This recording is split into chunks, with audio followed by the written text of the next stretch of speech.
मैं हूं तस्वीर तिवारी और आप देख रहे हैं दैनिक भास्कर। आज हमारे साथ स्टूडियो में है बहुत ही टैलेंटेड एक्ट्रेस प्रतिभा रांटा। प्रतिभा, आपने अभी हाल ही में रिलीज हुई फिल्म लापता लेडीज से डेब्यू किया है। तो इन लापता लेडीज का पता आज दैनिक भास्कर में है। आपका बहुत बहुत स्वागत है। कैसे हैं आप? Thank you, I am so good. आप कैसे हो? मैं भी अच्छी हूँ। तो हिमाचल से मुंबई तक की जर्नी आपकी कैसी रही? मेरी हिमाचल से मुंबई तक की जर्नी काफ़ी रोलर कोस्टर राइड रही है, बिकॉज कहीं ना कहीं मुझे बचपन में ही पता था कि मुझे क्या करना है। तो तब तो सबको लगता था कि अच्छा हाँ, इसका शायद शौक है, इसीलिए ये बोलती है एक्टिंग। पर आई थिंक पहले मुझे भी कभी रियलाइज़ नहीं हुआ कि मैं इसको करियर की तरह ले जाऊंगी। परफॉर्मेंस मेरे अंदर बचपन से ही थी, आई वुड परफॉर्म एवरीवेयर। कोई भी फंक्शन हो रहा है मिस नहीं करती थी। लेकिन जब मैं 8th स्टैंडर्ड में थी तब बड़ा ऐसा लगता था, सुनने में ऐसा लगता था कि क्या तुमको एक्टिंग करनी है, तुम्हें मुंबई जाना है, तुम्हें बॉलीवुड में जाना है। लेकिन फिर मैंने अपनी फैमिली को बोला कि देखो मुझे तो यही करना है। और मेरी प्रेपरेशंस ना हमेशा से चालू थी। जब मैं शिमला में थी मैंने डांस में काफ़ी ट्रेनिंग की थी। शिमला में गेटी थिएटर है, वहाँ पे अगर कोई वर्कशॉप लगती थी, जो बहुत कम होती थी वैसे वहाँ एक्टिंग की वर्कशॉप्स, क्योंकि नहीं है उतना स्कोप। पर लेकिन जब भी होती थी मैं हमेशा वहाँ जाती थी जस्ट टू इंटरेक्ट कि क्या है कैसा है। तो मैं करती हूँ जितने मुंबई के कॉलेजेस हैं मैं वहाँ अप्लाई करती हूँ। इससे मेरे घर वाले भी शांत हो जाएंगे और मैं भी मुंबई आ जाऊंगी। Then that happened. फिर मैं मुंबई आती हूँ एंड देन ऑडिशंस चालू होते हैं। तो आपने घर पे ये नहीं बताया कि आप एक्टिंग के लिए मुंबई जा रहे हो? आप पता ही था मेरे घर वालों को। अच्छा। वो इतने स्मार्ट तो हैं, वो क्यों समझ आ जाएगा कि वो मुंबई ही क्यों जा रही है कॉलेजेस के लिए। तो आप किस ईयर में मुंबई आए? 2019 जून। तो अब मुंबई आने के बाद अपने कॉलेज में तो एडमिशन ले लिया होगा, पर ऑडिशन के प्रोसेस कैसे पता कैसे चला आपको? पहली बार कहाँ गए, कैसे एक्सपीरियंस रहा ऑडिशन का? यार तो क्या हुआ था ना, तो जब मैंने बोला ना शिमला में वर्कशॉप हुई थी, तो वहाँ पे एक क्लाउनिंग वर्कशॉप हुई थी जिसमें मुंबई से लोग आए थे। अच्छा। तो मैंने उस वक्त शिमला में ना उनके साथ कांटेक्ट एक्सचेंज कर लिया था कि मैं मुंबई आने वाली हूँ, तो please just help me, guide me. फिर जब मैं मुंबई पहुंची थी तो मैंने उन्हें कांटेक्ट किया था एंड वो इतने अच्छे लोग हैं ना, उन्होंने मुझे इतने लेजिट अच्छे ऑडिशन ग्रुप्स में ज्वाइन करवाया। तो अब मैंने एक और दिमाग लगाया था, तो फेसबुक पे ना जिनकी भी मुझे बायो में एक्टर दिख रहा है ना, मैंने उन सबको फ्रेंड रिक्वेस्ट सेंड कर ली थी। और वो सब मेरी मदद कर रहे थे। आप मैसेज भी करते थे उनको? हाँ, मैं मैसेज करती थी। तो वो लोग सोचते जो शिमला से आई है, sweet girl, they wanted to become friends with me. मैंने अपना काम निकाला और मैं चलती हुई। Good, smart. या आई हैड टू बी। उसके बाद फिर मैं ऑडिशंस दे रही थी एंड देन कुर्बान हुआ हैपेंड। वो पहला शो था आपका? हाँ, वो मेरा पहला टीवी शो था। कितने टाइम में मिला आपको वो शो? मैं दिसंबर में मिल गया था। मैं जून में आई थी ना, दिसंबर एंड, बिकॉज फिर जनवरी से तो शूटिंग चालू हो गई थी। उसके पहले आपको कुछ भी वन डे टू डे और ये सारी चीजें नहीं किया। उससे पहले मैंने एक ऐड की थी आयुष्मान खुराना के साथ, वो एक ऐड थी उसमें। हाँ, मैं उस दिन उनको देख के सीखी थी। वाह। तो जब कुर्बान हुआ में आपको काम मिला है बतौर लीड एक्ट्रेस, तो आपके घर वालों का क्या रिएक्शन था? आपने कैसे बताया उनको? दे वर वेरी हैप्पी। मैंने बस बोल दिया कि मुझे ऐसे टीवी शो मिल रहा है, बिकॉज मैं अपनी फैमिली के साथ सब शेयर करती हूँ। मैं अपनी दादी को रोज़ कॉल करती हूँ, उन्हें रोज़ बताती हूँ कि मेरे साथ क्या क्या हो रहा है। नहीं तो मैं जब छोटी थी ना, तो अब दादी मुझे बोला करती थी कि अगर तू एक्टिंग करेगी तो फिर तेरी शादी नहीं होगी। मुझे एज अ चाइल्ड मुझे शादी करने का बहुत शौक था। नहीं दादी, अब नहीं है, अब दिमाग आ गया है, अब नहीं है, अब बिल्कुल भी। अब ध्यान सिर्फ काम पे है। तो टीवी शो करने के बाद आपने टीवी के ऑडिशन देना बंद कर दिया क्योंकि आपको फिल्मों में जाना था, या फिर ये इत्तेफाक था कि आपको फिल्म में डायरेक्ट ब्रेक मिल गया? आई थिंक जब मैं टीवी कर रही थी ना, सब कुछ अच्छा जा रहा था, बट मुझे कहीं ना कहीं लग रहा था that I want to explore more, क्योंकि तब तक ओटीटी की वो वेव आ गई थी। एक ऐसी वेव आ गई है जहाँ पे न्यूकमर्स को अपॉर्चुनिटी मिल रही है। हाँ। तो मैं इसलिए मुझे लगा कि ठीक है, अभी मैंने टीवी शो कर लिया, मैं फाइनेंशियली भी, because when you do a TV show तुम्हें फाइनेंशियली काफ़ी ज़्यादा सपोर्ट मिल जाता है। एंड फिर आधा इश्क में कर रही थी, उसके साथ साथ लापता लेडीज ऑल्सो हैपेंड।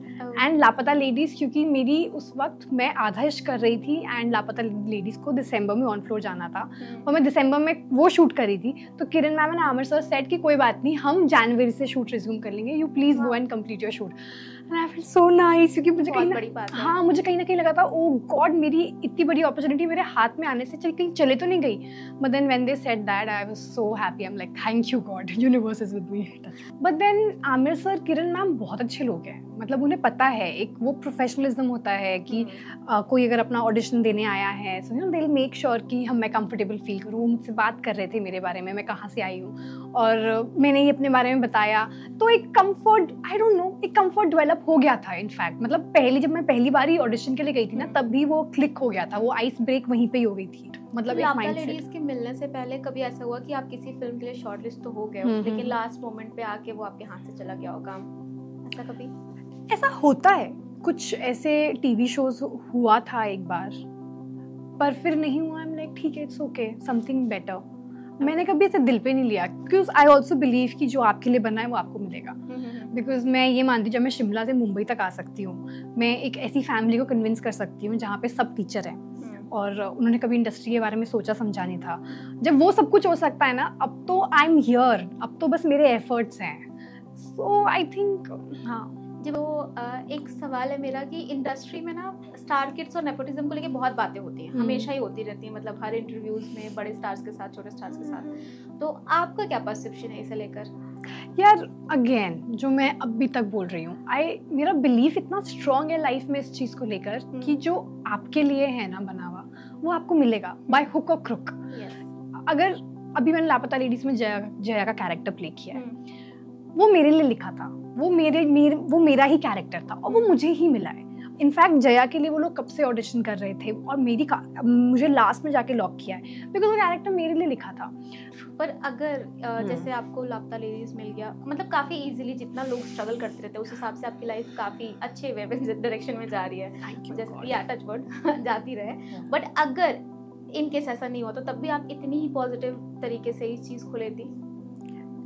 हाँ यार, आई थिंक जब मैं शिमला में थी तो मेरी लाइफ बिल्कुल ईजी नहीं थी। आई थिंक अपनी फैमिली को कन्विंस करना सबसे बड़ा स्टेप होता है आपको, जो लेना पड़ता है लाइफ में। एंड कहीं ना कहीं मैं अपने थॉट्स की वजह से ही आज यहाँ पे हूँ। जब मैं शिमला में होती तो मैं सोचा करती थी कि मैं मुंबई में जाऊँगी, मैं बस सोचती थी, वो थॉट्स मेरे हेड में थे। एंड आई स्ट्रांगली बिलीव कि हमारे थॉट्स हमारी रियलिटी बनाते हैं। हीरा मंडी में ब्रेक कैसे मिला, उसके पीछे कोई स्टोरी है? हाँ, उसके पीछे भी एक स्टोरी है। तो हीरा मंडी में जैसे ही लापता लेडीज़ का ऑडिशन शूट ख़त्म कर लिया था, मैं फिर आती हूँ घर पे and I am wondering now what to do, क्योंकि अब मैं कुछ भी काम नहीं उठा सकती। मुझे ऐसा था कि जो मैं काम कर रही हूँ उस स्टोरी में वो बात होनी चाहिए। देन आई एम लाइक, अब मैं क्या करूँ। और मैं वो जो एक महीना था, मैं बहुत कंफ्यूज थी कि मुझे क्या करना चाहिए। And then Heera Mandi happened. मैंने हीरा मंडी का ऑडिशन दिया था and I am like bang on, इससे कुछ बेस्ट हो ही नहीं सकता है। एंड 2 साल हमने हीरा मंडी शूट किया है, तो मेरा टाइम कहाँ गया, कैसे गया, मुझे पता ही नहीं चला। I was just shooting for Heeramandi. तो हीरा मंडी में इतनी बड़ी स्टार कास्ट है, किसी के साथ आपकी अच्छी बॉन्डिंग हुई? मतलब हुई होगी, लेकिन किसी के साथ सबसे ज्यादा अच्छी बॉन्डिंग की, अब बाद में भी आप उनके टच में रहो? आई थिंक सबके साथ हो जाती है, बिकॉज जब हम सेट पे जाते हैं, स्पेशली जब आप संजय सर के सेट पे होते हो, तो सब एक्टर्स होते हैं। कोई अपना वो सेट पे, मतलब उनके सामने पहली बार परफॉर्म करना, मतलब कैसा, नर्वस थे आप या फिर? कौन नर्वस नहीं होगा। मैं क्योंकि मैंने ना सुना था तो मैं बहुत नर्वस थी कि अरे अरे अरे। पर जब मैं फर्स्ट डे जब मेरा फर्स्ट शूट था, तो उसमें ज़्यादा कुछ करना नहीं था, काफ़ी चिल शूट था मेरा उस दिन। तो मैं काफ़ी रिलैक्स थी, मैं बस ऑब्जर्व कर रही थी कि कैसे काम हो रहा है, क्या हो रहा है। आपके सामने कभी किसी को उन्होंने डांटा है सेट पे कि ऐसे गुस्से में आ गए हो? बिल्कुल। अब वो होता रहता है, बिकॉज मैं इनफैक्ट ये होता है कि जब संजय सर सेट पे होते हैं तो सब अपना काम इतना परफेक्शन से करते हैं ना। हर आदमी, उनका क्रिएटिव लेवल इतना टॉप पे होता है जब संजय सर सेट पे होते हैं, because he is just magical. जब आप संजय सर के साथ काम करते हो तो आप कितने भी बड़े स्टार हो, आपको अपने आप को उन डायरेक्टर के पास सरेंडर करना होता है, आपको उनके विजन के साथ चलना होता है। कुर्बा हुआ के सेट पे आपके साथ कोई ऐसा किस्सा, क्योंकि वो आपका पहला शो था, तो फिर कुछ अच्छी बुरी चीजें तो ही होंगी उसमें, मुझे बहुत इंटरेस्ट है। तब मैं नाइव भी थी जब मैं आई थी, तो तब यही होता था कि तो लड़की हूँ, छोटी हूँ, तो उस वक्त भी समझ भी नहीं होती थी, एंड लोग भी तुम्हें हल्के में लेते थे कि हाँ ठीक है। थोड़ा मैं इनफैक्ट मैं काफ़ी ओवर टाइम भी काम किया करती थी, आई नो दैट। बट फिर मुझे यही लगता है कि today everything is paying off.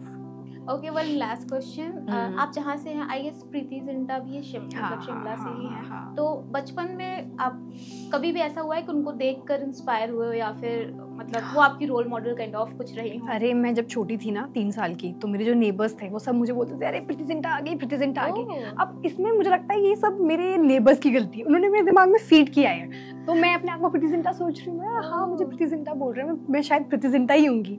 And फिर जब मुझे समझ आया कि वो कौन है, मैं तो एक्ट्रेस है, हाँ मैं क्यों नहीं एक्टिंग कर सकती। तो एग्जैक्टली काफ़ी मैं रिलेट कर पाती थी, क्योंकि वो भी शिमला से हैं, इनफैक्ट वो मेरी स्कूल से हैं। हाँ तो हम सेम स्कूल से भी है, मतलब ऑफ कोर्स वो पास आउट हो गई थे जब तक मैं उस स्कूल में गई थी, बट या